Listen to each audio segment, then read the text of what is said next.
Olá, bem-vindo à segunda aula da série O Segredo do Reino de Deus. Queremos dar as boas-vindas a todos que chegaram, os que estão chegando aí ainda, e agradecer a presença de todos. E vamos agora, então, para a segunda aula, o segundo estudo sobre o segredo do Reino de Deus. Então, na semana passada, nós paramos aí com essa parte do estudo aí, onde nós vimos a introdução, considerações, definição e os quatro aspectos do reino. Fica melhor. E então, hoje, nós queremos falar um pouco mais sobre essa questão dos quatro aspectos visto no Pai Nosso.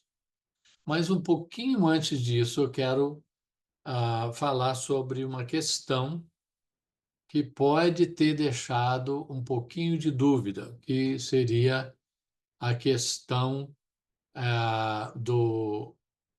dos termos usados por Cristo e pelo apóstolo Paulo, e que nós vemos aí então no Novo Testamento sobre a questão de herdar o reino e de entrar no reino. Então, nós vimos, e vamos repetir aí, Hebreus 12, 28, que nós estamos recebendo um reino que não pode ser abalado. Estamos num mundo onde tudo é abalado o tempo todo, tudo muda,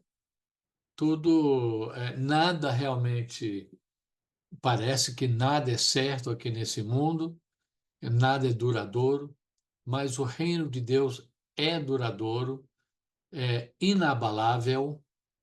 E então nós recebemos esse reino pela graça de Deus e nós servimos a Deus com reverência e temor. Então, vamos, antes de ver um pouquinho mais sobre essa questão com a oração do Pai Nosso, ou a oração modelo, que Jesus ensinou aos seus discípulos, vamos ver algumas questões aí relacionadas a entrar no reino. Nós vimos que Jesus é a porta e também nós vimos que as duas chaves que abrem essa porta, que é o Senhor Jesus, são o arrependimento e a fé. Bom, eu estou chamando de chaves, mas você pode chamar da maneira que você quiser, os dois requisitos, as duas ah, exigências mínimas, básicas, que o Novo Testamento faz, que Jesus fez, João Batista fez, e que fica muito claro nos ensinos de Paulo, de Pedro, e então arrependimento e fé. Então, vendo Jesus como a porta de entrada, o portal do reino de Deus, que ele é o único caminho. Jesus disse: Eu sou o caminho, a verdade e a vida. Ninguém vem ao Pai senão por mim. E ele diz que eu sou a porta. Quem entrar por mim, salvar-se-á. Então, vendo dessa forma, nós podemos ver em Mateus 18:3, como Jesus disse aos seus discípulos: A não ser que vocês se convertam e se tornem como crianças, jamais entrarão no reino dos céus. Lembrando que Mateus fala muito, eu creio que só uma vez ou duas, são pouquíssimas vezes que ele usa o termo reino de Deus, ele usa mais reino dos céus. É a mesma coisa. É que Mateus, o Evangelho de Mateus, que na verdade é chamado de o Evangelho do Reino, porque ele mais fala sobre o reino do que qualquer outra ou qualquer outro evangelho e provavelmente mais do que qualquer outro livro no Novo Testamento. Então, mas ele é o mais judaico dos evangelhos e ele serve de transição do Antigo Testamento para o Novo Testamento. Então, para o judeu, ficar usando o nome de Deus, eles evitavam ao máximo por causa da, pela seriedade do nome santo de Deus. Então, eles não queriam ficar exagerando, mesmo na hora de falar uma coisa bíblica, uma coisa religiosa e bonita e cheia de reverência. Mesmo assim, se eles pudessem evitar usar o termo Deus, eles então evitavam. E então por isso que Mateus ele usa muito reino dos céus, mas reino de Deus ou reino dos céus é a mesma coisa. Outro termo, outro versículo aqui, Mateus 21, 31, a segunda parte. Os publicanos e as prostitutas estão entrando antes de vocês no reino de Deus. Ele falou com o pessoal, olha, especialmente o pessoal religioso, o pessoal duro de coração, que não queria aceitar a mensagem dele, não queriam reconhecê-lo como o Messias enviado por Deus. E ele falou: olha, vocês estão aí confiando na sua religião, mas não estão confiando em mim. Não estão abrindo o coração para mim, que sou o Filho de Deus, o Messias prometido. Então, as pessoas que estão se arrependendo e colocando a sua fé em mim estão entrando antes de vocês. E vocês ainda estão servindo de pedra de tropeço para essas pessoas. Então, mas a ênfase aqui é entrando antes de vocês no reino de Deus. Então, veja aí, é Mateus, e aqui ele fala reino de Deus, uma das poucas vezes que aparece esse termo em Mateus. Depois, em Mateus 5, 20, 7, 21 e 19, 23, algumas partes aqui, eu juntei e vemos o seguinte: pois eu lhes digo, se a justiça, e aqui o termo retidão, se a justiça ou a retidão de vocês não for muito superior à dos fariseus e mestres da lei, de modo nenhum entrarão no reino dos céus. Nem todo aquele que me diz Senhor, Senhor, entrará no reino dos céus. Então, entrará.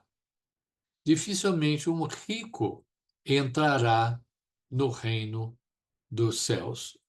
Então, inclusive essa última parte aí, Jesus falando com seus discípulos, depois dele ter falado com o jovem rico. E o jovem rico, o que foi que o jovem rico perguntou para ele? Ele perguntou: bom mestre, como posso herdar a vida eterna? Então, herdar a vida eterna ou herdar o reino basicamente é a mesma coisa. Agora, quando dizemos herdar o reino de Deus, o que é que a gente quer dizer? Não queremos dizer que um judeu que veio do Velho Testamento, chegou aí na época de Jesus, digo, aquela bagagem do Antigo Testamento e com aquela fé, e os pais muito religiosos, então, esse filho ou essa filha automaticamente herdou a salvação. Não, não, não, não. A Bíblia nunca dá a entender que Deus tenha netos. Deus não tem netos. Então não adianta, se seus pais conheciam a Deus e amavam a Deus e faziam a vontade dele, ótimo, mas isso não transfere para você. Então não é herdar nesse sentido, é herdar no sentido de nascer de novo e você, agora, como filho, como filha de Deus, herdar esse reino que ele tem para os seus filhos. É nesse sentido, olha a diferença. Então, oro também, diz Paulo aos Efésios, oro também para que os olhos do coração de vocês sejam iluminados, a fim de que vocês conheçam a esperança para a qual ele os chamou, as riquezas da gloriosa herança dele nos santos. Então, em Jesus, nós temos essa riqueza da gloriosa herança. E quando a Bíblia fala de santos, está falando sobre aqueles, santo significa separado, separado para Deus. Então, aqueles que Deus separou para si mesmo. E ele separa aqueles que recebem a Cristo como seu Senhor e Salvador, que se arrependem e colocam sua fé em Cristo. Então, esses são os santos, não aqueles que têm estátuas hoje em dia e aquela coisa toda. Nesse sentido, são santos também, mas todo mundo que coloca a sua fé em Cristo, que é redimido, que é salvo, que é perdoado, é chamado de santo. Realmente, a ideia, o nome cristão veio depois, que significa, apesar do ão em português, o termo significava pequenos cristos, né? E o pessoal dizia, esse pessoal é igual esse Cristo que eles seguem. Que os cristãos disseram, uau, exatamente, vocês talvez estão querendo colocar a gente para baixo, mas isso para nós é um grande elogio e pegou. E então, nós chamamos essas pessoas de cristãs hoje em dia, mas a Bíblia, quando Deus se refere aos cristãos, ele os chama de santos. Bom, vamos lá. Então, herdar o reino de Deus, herdar direto dele. Então, Paulo explica isso. Romanos 8:17, primeira parte, diz: se somos filhos, então somos herdeiros, herdeiros de Deus e co-herdeiros com Cristo. Olha que coisa difícil até da gente imaginar. Passamos a ser filhos de Deus, ele nos adotou, estávamos perdidos, éramos filhos da ira de Deus, mas quando recebemos o seu perdão e a sua salvação, quando recebemos a Cristo como nosso Senhor e Salvador, aí passamos a ser filhos dele, e uma vez filhos, então filho é o quê? Filho é herdeiro. E somos então herdeiros de Deus e co-herdeiros com Cristo, das riquezas de Deus e de todos os privilégios que ele nos oferece. Vocês podem ver isso em Romanos 8, como ele fala, o apóstolo Paulo fala, como se ele não negou nada para nós, até o filho dele, ele deu para a gente, aquele que veio e morreu na cruz por nós, então, como não nos dará com ele todas as coisas? A nossa herança em Cristo, a nossa herança no reino de Deus é algo para lá de bom, assim, de exageradamente ah, incrível. Bom, Mateus 25:34, quando o rei volta, ele então diz, então o rei dirá, o rei sendo Jesus, quando ele voltar na sua segunda vinda, aos que estiverem à sua direita, venham benditos de meu Pai, recebam como herança o reino que lhes foi preparado desde a criação do mundo. Mateus 19:29, Jesus falando também, então herdarão a vida eterna, farei aquele rico, né, que farei para herdar a vida eterna? E Jesus responde sobre entrar no reino, então herdar a vida eterna e herdar o reino ou entrar no reino é a mesma coisa, são sinônimos. Vocês não sabem, e aí, então, entramos em três passagens aí, 1 Coríntios 6, Gálatas 5 e também 1 Coríntios 15:50, diz o seguinte: vocês não sabem que os perversos não herdarão o reino de Deus? Aí ele dá uma lista dos que não herdarão o reino de Deus. E depois ele diz que carne e sangue não podem herdar o reino de Deus. O que ele está querendo dizer aí? Eu creio que é basicamente o seguinte: ele está deixando claro que os perversos, quem são os perversos? Os que fecharam seu coração para Deus, os que não querem se arrepender, os que viraram as costas para Deus e não se arrependem e não colocam sua fé nele. Então, se confessarmos os nossos pecados a Deus, ele é fiel e justo para nos perdoar os pecados e nos purificar de toda injustiça, de toda falta de retidão, de toda perversidade, por assim dizer. Então, esses que não querem saber, que não se arrependem, que não confessam, que não colocam sua fé em Cristo, não herdarão o reino de Deus. Agora, quando Paulo diz em 1 Coríntios 15:50, carne e sangue não podem herdar o reino, o que ele está dizendo é o quê? Aí ele está falando sobre a ressurreição. E ele não está falando sobre o aspecto do reino global. Ele está falando sobre o aspecto do reino eterno.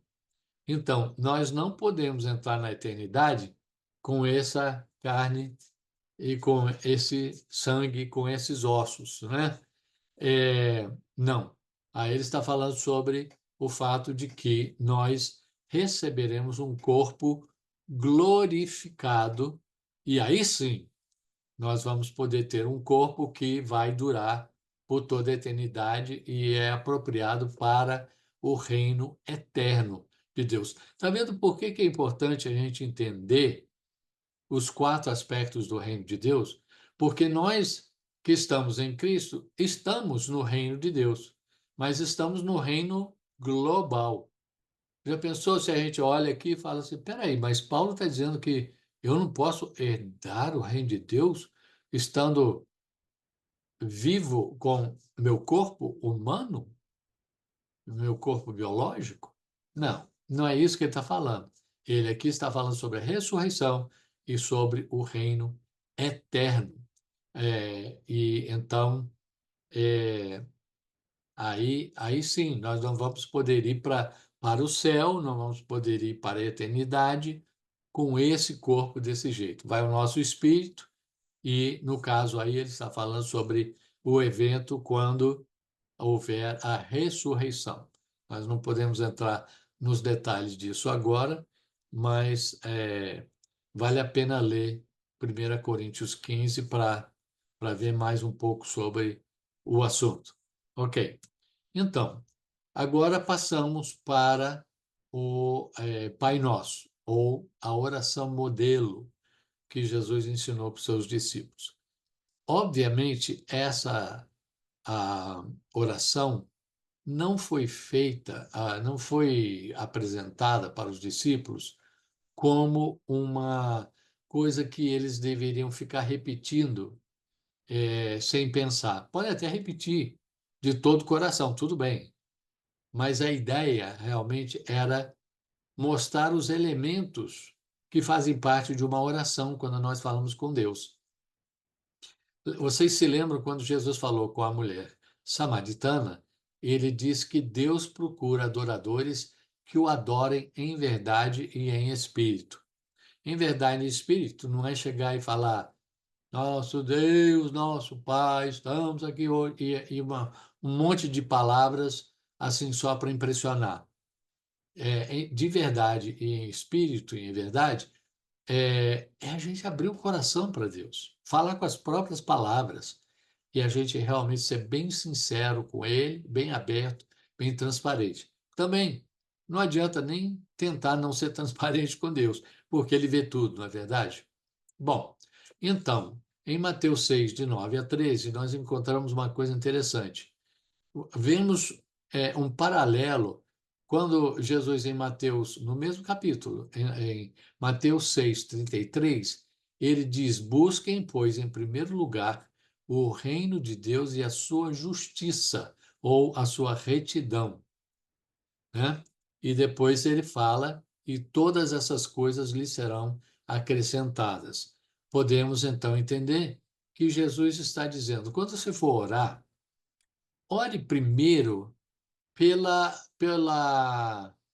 como que eu posso dizer, a agenda de Deus, pelo desejo que está no coração de Deus, pelos planos de Deus. Busque em primeiro lugar o reino de Deus. E olha a oração modelo de Jesus. Olha como é que ele ora. Ele diz: vocês orem assim, Pai nosso que estais nos céus, santificado seja o teu nome. Venha o teu reino, seja feita a tua vontade, assim na terra como no céu. Olha só, o que Jesus falou tem a ver com o quê? Com Deus, com os planos de Deus, com a vontade de Deus, com a pessoa de Deus. E só depois disso é que ele passa para dar-nos hoje o pão de cada dia. Perdoa as nossas dívidas, assim como perdoamos os nossos devedores. E não nos deixes cair em tentação, mas livra-nos do mal, pois teu é o reino, o poder e a glória para sempre. Amém. Aí nós podemos ver que, primeiro, ele fala sobre as coisas que têm a ver com Deus e, em segundo lugar, sobre as coisas que têm a ver com a gente. Mas nós não vivemos nossa vida excluindo Deus, tirando Deus de fora. Ah, bom, isso aqui eu tenho que. Isso aqui eu tenho que ganhar meu dinheiro, eu tenho que fazer minhas refeições, eu tenho que fazer isso tudo. Vou nem pensar em Deus. Não. Até as coisas que a gente faz no dia a dia, a gente deve encarar como parte do reino global. Então, voltando aí, então, eu coloquei do lado direito, na coluna aí na direita, mais ou menos como a gente pode interpretar isso.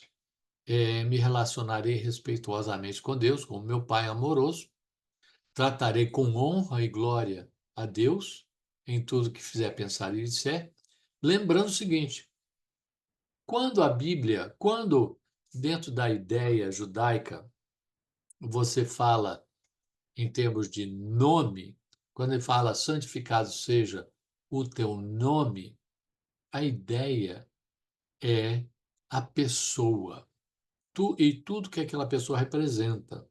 Então, que Deus seja santificado. O que novamente significa santificado? Colocado à parte. Santificar é colocar à parte.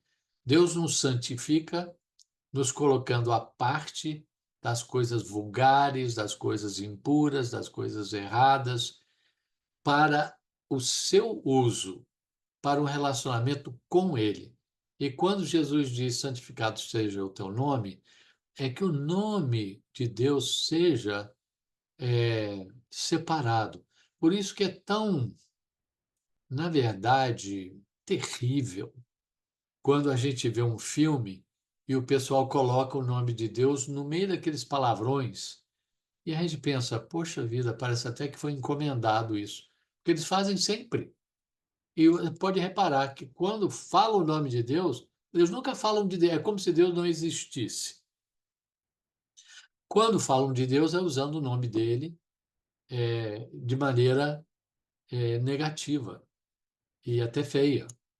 E você pode reparar que quando eles usam o nome dele até como expressão, está bem perto ou está dentro de uma frase cheia de palavrões também, que o inimigo usa para colocar o nome de Deus,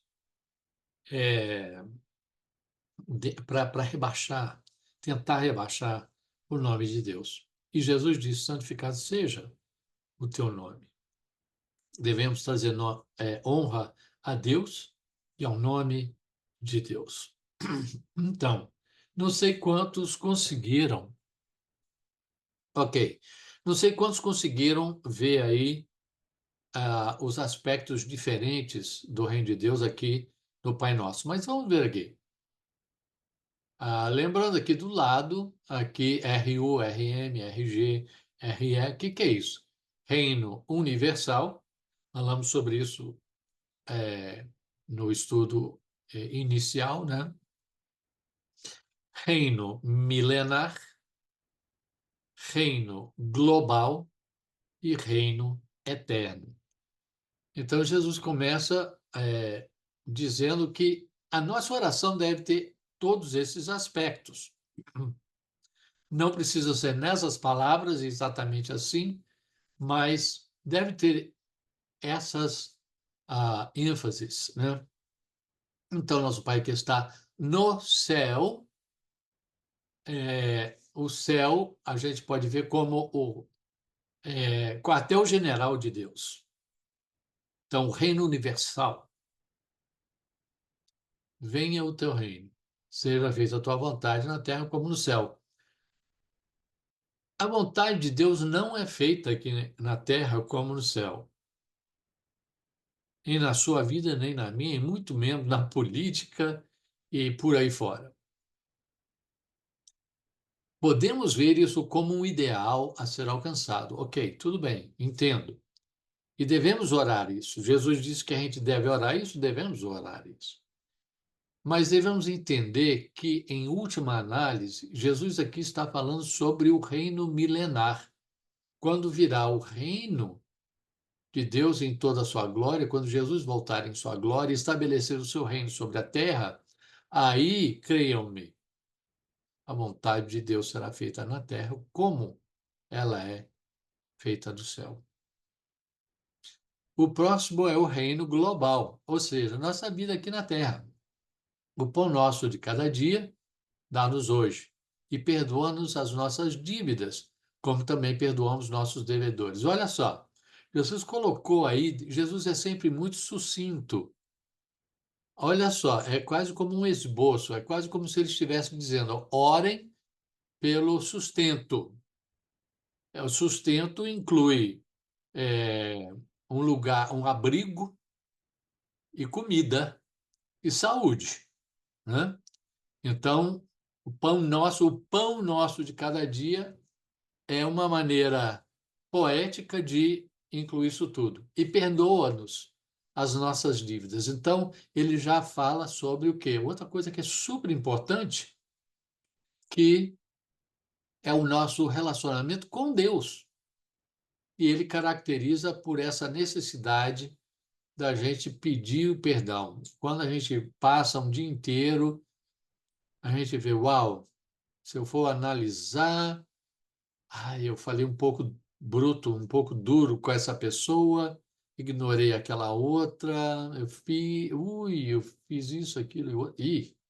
Então, chega no final do dia, a gente não deve nem esperar até o final do dia, mas se não antes, então a gente vê a nossa relação com Deus aqui no plano físico, aqui na Terra, no reino global, sempre vamos estar precisando chegar diante de Deus, confrontar os nossos próprios pecados e pedir perdão a cada dia. Quando pecamos, não quer dizer que perdemos, saímos do reino, perdemos a salvação. Não é isso, mas é o reconhecimento de que a gente precisa ajustar os ponteiros com Deus. E ele diz, assim como também perdoamos nossos devedores, ou seja, relacionamentos com outros. E os nossos relacionamentos com outros sempre vão exigir que a gente peça em algum momento que a gente perdoe ou peça perdão. Se a gente nunca precisa pedir perdão, a gente nunca precisa perdoar, então esses relacionamentos estão bem superficiais. Os que vão mais fundo, pode saber que vai ter algum conflito, alguma coisa aí.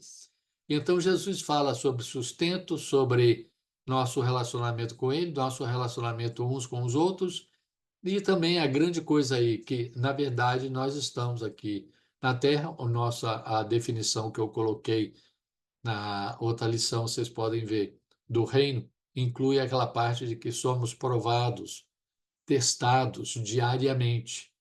E então, olha que dica, olha que coisa maravilhosa que Jesus diz: vocês podem pedir a Deus para não cair em tentação.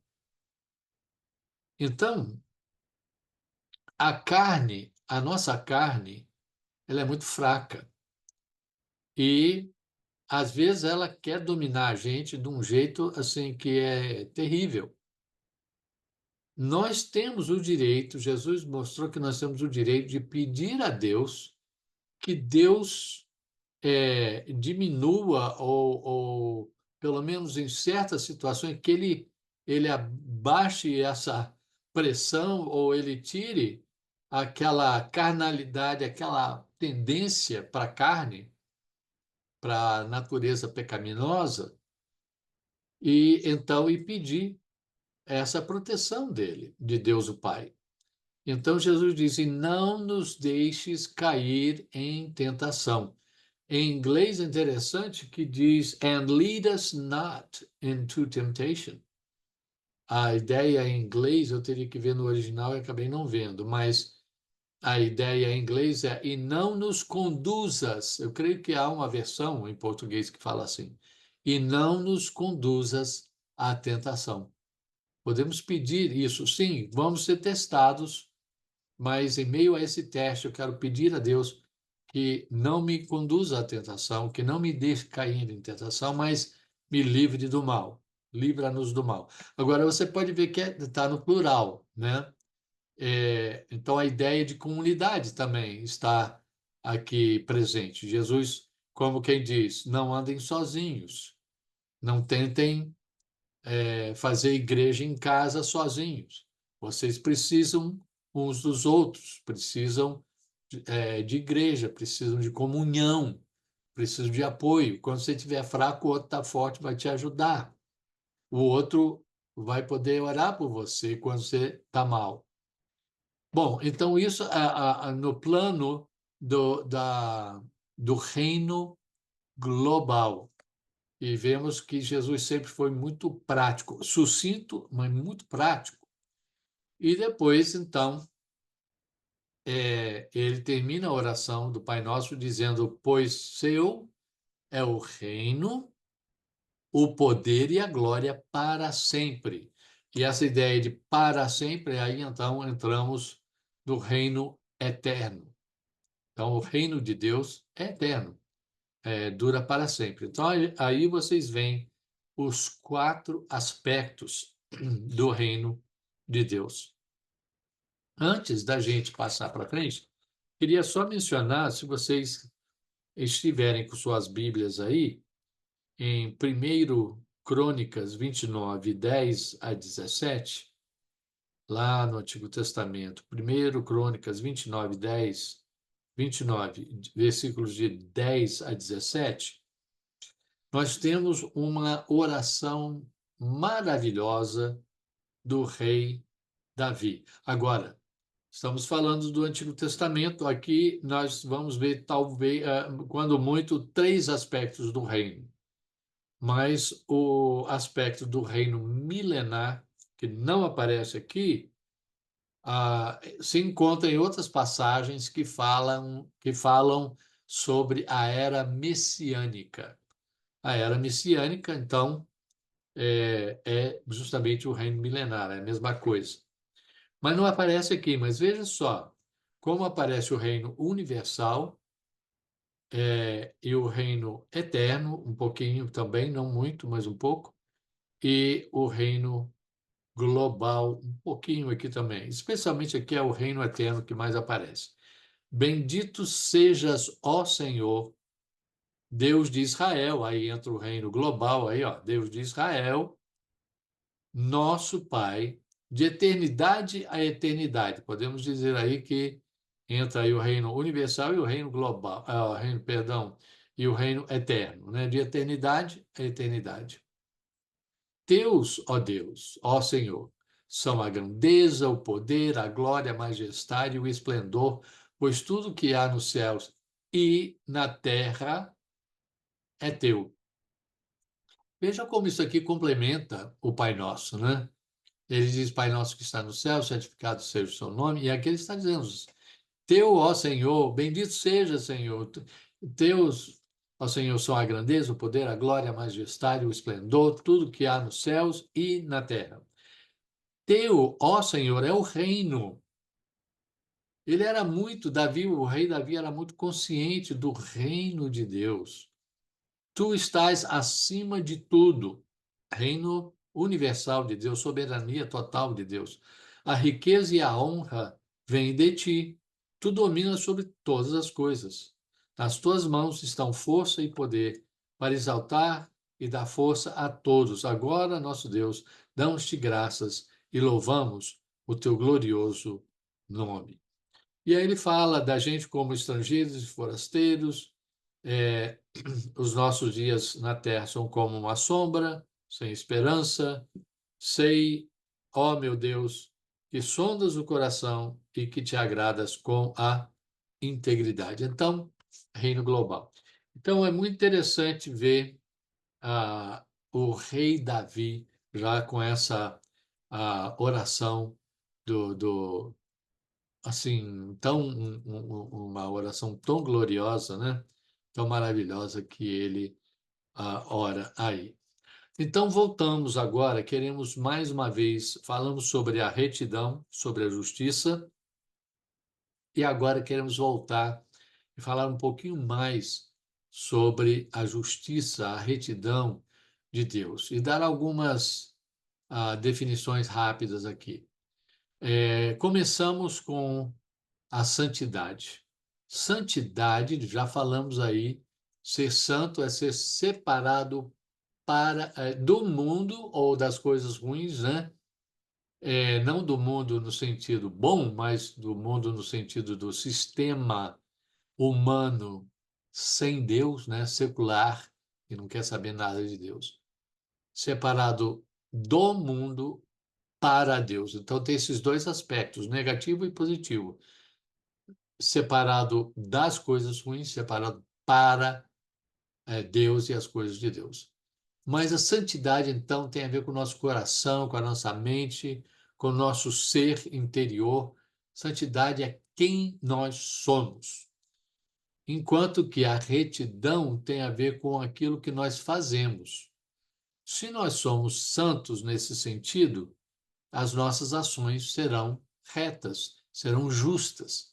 Então, vamos ver aí que nessa máquina aqui da retidão, nós temos a matéria-prima que entra nessa máquina é a obediência a Deus e a sua palavra, é a fé, é o arrependimento, é a oração, é a busca de Deus, é a entrega do nosso ser a Ele, muitas vezes vem com o sofrimento, e o sofrimento realiza uma série de coisas que, infelizmente, com a nossa natureza caída, ah, muitas vezes sem o sofrimento, certas coisas não vão ser alcançadas e atingidas. E então isso entra nessa máquina e podemos ver aqui que no aspecto ou no nível pessoal, e não usamos, quase não usamos esse termo hoje em dia, mas o termo seria a retidão no nível pessoal é piedade. O que significa piedade? Piedade significa ser como Deus ou agir como Deus. Tanto que em inglês, piedade é chamado de godliness, é ser como Deus. Então, no nível pessoal, a piedade significa relacionamento correto com Deus. Isso significa estar de bem com Deus. No nível social, podemos dizer que a retidão no nível social é a justiça. Há uma diferença entre retidão e justiça. Ela é sutil, mas ela existe.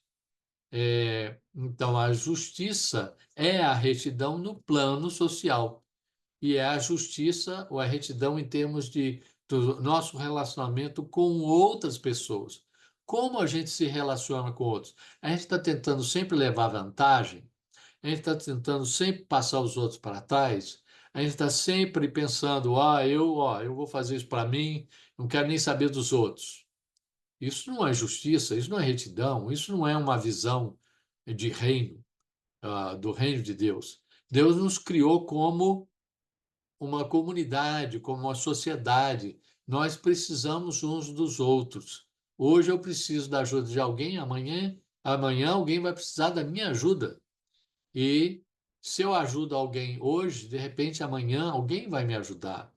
E, e Deus vai sorrir e vai dizer: é isso, é por aí. Isso é que é retidão, é isso que eu espero de você.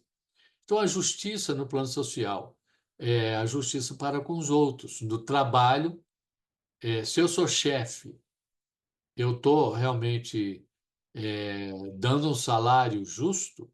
Se eu sou empregado, eu estou trabalhando de maneira honesta? No governo, eu estou promulgando leis justas, estou sendo equânime com as leis e tratando todo mundo, a justiça realmente é cega, ou eu estou beneficiando aqueles que são da minha família, que eu gosto, e estou usando a lei assim, o máximo que eu puder contra as pessoas que não me agradam. Então, tem a ver com relacionamentos corretos. E a Bíblia, então, em termos, interessante que em Salmo 37:6, né, o rei Davi ele fala, e ele, né, Deus fará sobressair a tua justiça, a tua retidão, como a luz, e o teu direito como o meio-dia.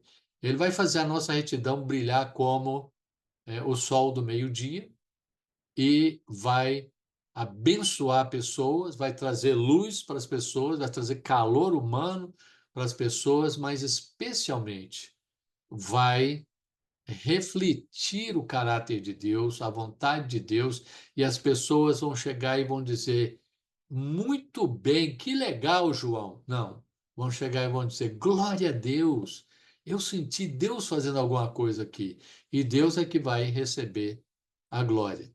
Quando a gente é instrumento de Deus, o máximo que a gente pode aceitar é um tapinha nas costas. Ah, parabéns, mas a glória vai para Deus. Deus não divide a glória dele com ninguém, porque afinal de contas foi ele que fez.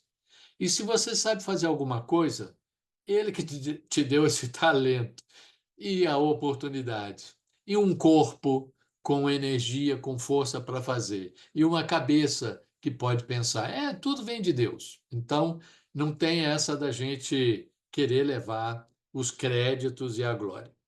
E então a Bíblia também fala sobre os frutos da retidão. Quando a Bíblia fala sobre fruto, ela está falando sobre resultados, aquilo que vem. Então, olha só a máquina aí, o que entra e o que é produzido, o que sai. O que sai é um produto maravilhoso, que são os frutos da retidão. E tem vários versículos que falam na palavra de Deus, usando esse termo de frutos da retidão. E então nós temos uma lista aí dessas aí que são chamadas de frutos da retidão na palavra de Deus. Bom, os valores centrais do reino são muitos os valores, e como falamos, né, do livro Os Valores do Reino de Deus, mas aqui estão alguns básicos que, em primeiro lugar, o padrão do reino é a retidão, que do aspecto social é justiça, e do aspecto em relação a Deus, né, o pessoal, é piedade, perdão. E aí, o segundo o modus operandi, como que os valores são usados, né? Qual o modus operandi, como funciona o reino? É o serviço. O pessoal gosta de dizer que o dinheiro é que movimenta as coisas. Não, o serviço é que movimenta as coisas. O dinheiro motiva, né? E o dinheiro está por trás. Mas se você tiver dinheiro e não tiver alguém te servindo, te ajudando, né? Então, você vai lá no mercado e compra leite, mas há todo um esquema atrás daquele leite, né? O fazendeiro que tira o leite, que é pasteurizado, que é vendido, que é embalado e que é estocado e é colocado. E então o serviço faz com que isso aconteça. O dinheiro paga pelo serviço, mas é o serviço que faz a coisa acontecer. E no reino de Deus, no aspecto espiritual, também é assim. A gente, se você parar e pensar, não há como você beneficiar outra pessoa, não há como você ser uma bênção na vida de outra pessoa sem, de alguma forma, servir aquela pessoa, ainda que seja orando por ela. Isso é um serviço, de certa forma, que você faz pelo outro. Então, em termos dos outros, serviço é bênção, em termos de Deus é fidelidade. E o propósito, que a motivação por detrás de tudo isso aí é o amor, e então, em termos dos outros, esse amor se expressa como comunhão, em termos de Deus, se expressa em termos de adoração. Bom, quais são alguns exemplos da retidão? Nós temos muitos exemplos aí, ou você vê isso aqui depois gravado e dá uma parada, ou pega o seu telefone e tira uma foto, ou então simplesmente incorpore isso de alguma forma, mas a Bíblia fala muito sobre exemplos de retidão. Para a gente entender um pouquinho melhor, eu vou ler aqui rapidamente. Os retos, né, os justos, eles fazem o que é certo, fazem as coisas do jeito de Deus, como Abel, andam com Deus como Noé, andam nos caminhos de Deus, dão generosamente, abstêm-se do mau tipo da ira ou raiva, preocupam-se com a justiça para com os pobres, dizem o que é sábio e falam o que é justo, fazem planos que são justos, odeiam o que é falso, levam vidas sem culpa, são muito felizes quando a justiça é feita. Aí vocês estão vendo muita coisa de Provérbios. Provérbios faz essa comparação entre o justo e o ímpio. E realmente todo o livro faz esse contraste. São muito felizes quando a justiça é feita, levantam-se depois de cair, são corajosos como um leão, detestam os desonestos, cuidam bem até dos animais. Então, eu acho que a Mônica ia gostar muito desse último aí. Cuidam bem, dos animais. Bom, agora um exemplo muito bom também de retidão é encontrado no Salmo 15, um salmo davídico. Davi diz: Senhor, quem habitará no teu santuário? Reino universal, quartel-general de Deus. Quem poderá morar no teu santo monte? Quem pode chegar perto de Deus, né? Aquele que é íntegro em sua conduta. Integridade significa dizer o que você faz e fazer o que você diz, né? É uma das definições.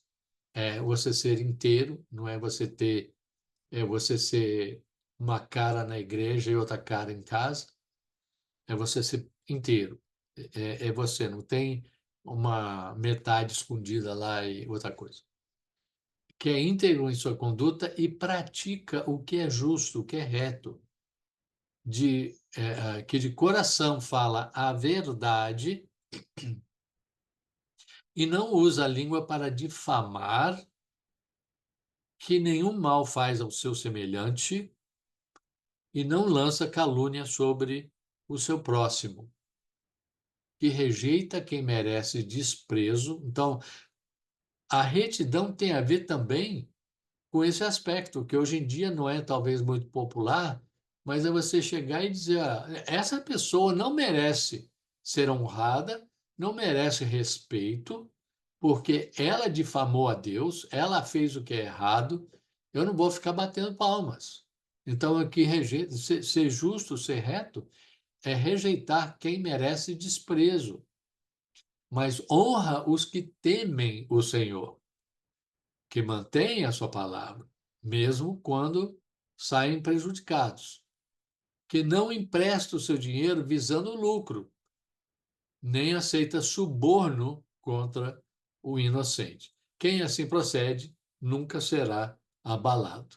A gente vê muita gente com a vida muito abalada e quando você vai ver, estão devendo dinheiro, não tem palavra, o pessoal já não. Eu queria comprar fiado. Você? Você ainda está me devendo do mês passado? Então, essa pessoa, ela vive, ninguém respeita, ninguém confia e a coisa não vai para frente. E quando um país inteiro é assim, a coisa não vai para frente. Quando nós vivemos de acordo com a vontade de Deus, os preceitos de Deus, a retidão, a justiça de Deus, a máquina funciona.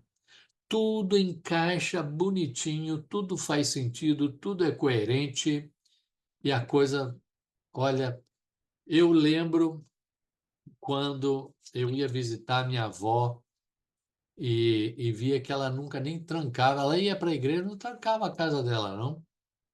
Chegava na igreja, deixava o carro lá no estacionamento, ela não trancava a porta do carro. Então, realmente, isso tudo mudou, e mudou demais. Então, por quê? Porque não há mais retidão por aí. Mas quando há, é uma coisa impressionante. E tudo, existe a paz, a tranquilidade, a bem-aventurança, é outra situação.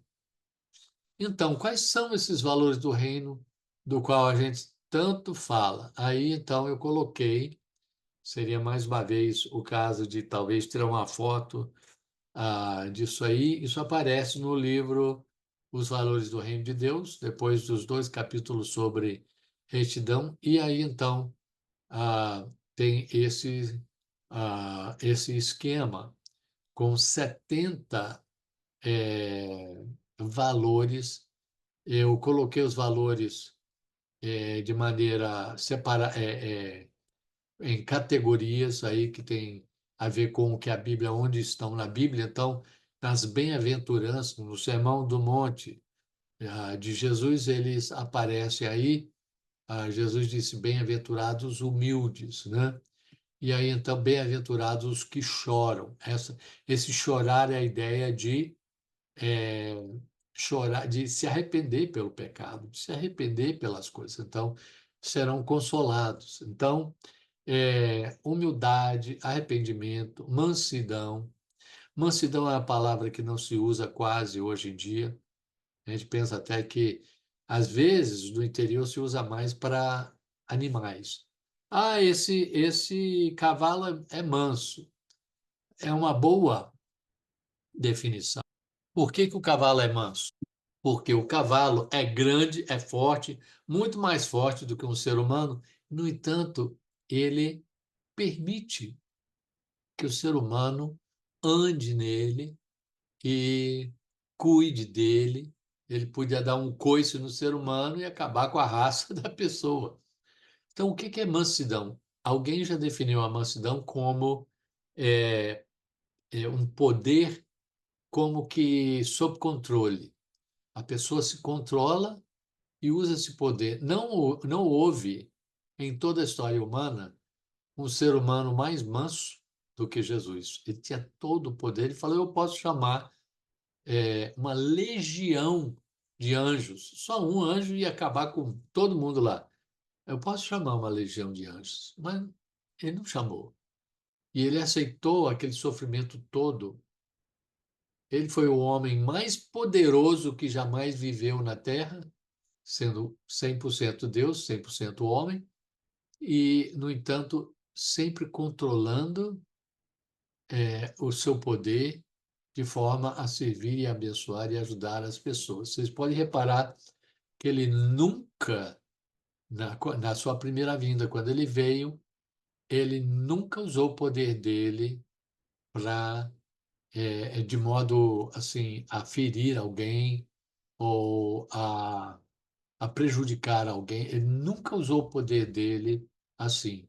O máximo que ele fez, e isso para dar uma lição, para ensinar uma lição para os discípulos, foi falar com aquela figueira que não tinha, que tinha folhas, mas não tinha figos, e ele falou: olha, que você nunca mais produza. Então ele amaldiçoou aquela figueira para mostrar a figueira representando Israel e dizendo: olha, cuidado se você não tem frutos. Então, mas nunca contra uma pessoa, jamais. Bom, não podemos parar e ver cada uma dessas definições, mas temos aí misericórdia, pureza, reconciliação, sendo bem-aventurado quando perseguido, né, pela justiça, por causa da justiça.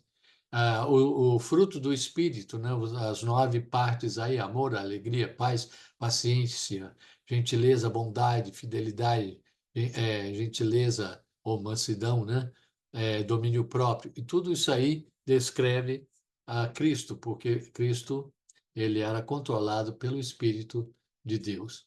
E esses outros aspectos aí, são muitos os aspectos: adoração, comunhão, discipulado, proclamação, serviço, etc. Então, glorificando a Deus, e depois embaixo, missão de vida, dar frutos, compaixão, mordomia, e sendo controlado pelo Espírito, santidade, persistência, justiça, autoridade, poder, vida, família. São, então, esses aspectos, são esses, melhor, uma lista de valores que encontramos na Bíblia. A Bíblia tem outros valores que não estão nessa lista, mas aí tem uma lista de 70 valores do reino, coisas que a retidão de Deus dentro da vida da gente, quando a nossa vida é controlada pelo Espírito Santo, isso vai ser produzido em nossas vidas. E nós falamos sobre a questão de que Satanás se rebelou, a injustiça dele contaminou a criação e ele depois será derrotado, não foi ainda. Foi assim, de direito ele foi, Jesus já derrotou, mas está dando espaço para ele e depois será derrotado de fato. Então, nós vamos falar um pouco sobre. Nós vamos só mencionar aí, e na semana que vem, se Deus quiser, falar sobre o reino eterno, perdão, o reino universal de Deus. Agora, então, só para falar sobre esse reino de Satanás, né? Vamos lembrar que Jesus ele veio para desfazer isso. Quem comete pecado é do diabo, porque o diabo peca desde o princípio. Foi o diabo, podemos dizer, que o diabo é que inventou o pecado, a rebelião contra Deus. Para isto, o Filho de Deus se manifestou, ou seja, ele veio em carne, ele apareceu para destruir as obras do diabo. Então, o reino de Deus também tem a ver, e está lá na nossa definição que vimos na semana passada. O reino de Deus veio também para destruir as obras do diabo. Agora é um processo. Se Deus entra aí e tudo que é pecado, tudo que é mal, tudo que é ruim, ele desfizer de uma hora para outra, vai sobrar muita gente. Seria como entrar num jardim que tem flores lindas e frutos maravilhosos, mas também tem abrolhos e espinhos e tudo isso, e chegar e arrancar tudo de uma vez. Então Deus vai deixando esses espinhos crescerem até chegar ao ponto onde aí sim ele vai destruir essas obras do diabo. Então nós chegamos ao fim desse estudo de hoje, e na semana que vem, no próximo estudo, queremos ver mais de perto, com mais detalhes, o reino universal de Deus. É a soberania de Deus sobre todo o universo, toda a matéria, tudo que ele criou e todo o espírito, o aspecto espiritual, tudo. É a soberania de Deus sobre tudo e todos. Então, ele, como Criador, ele tem esse direito de, de reinar, e ele tem esse direito a essa soberania sobre tudo e todos. Então, até a semana que vem, até a próxima lição, quando nós estaremos, então, falando sobre o reino universal de Deus.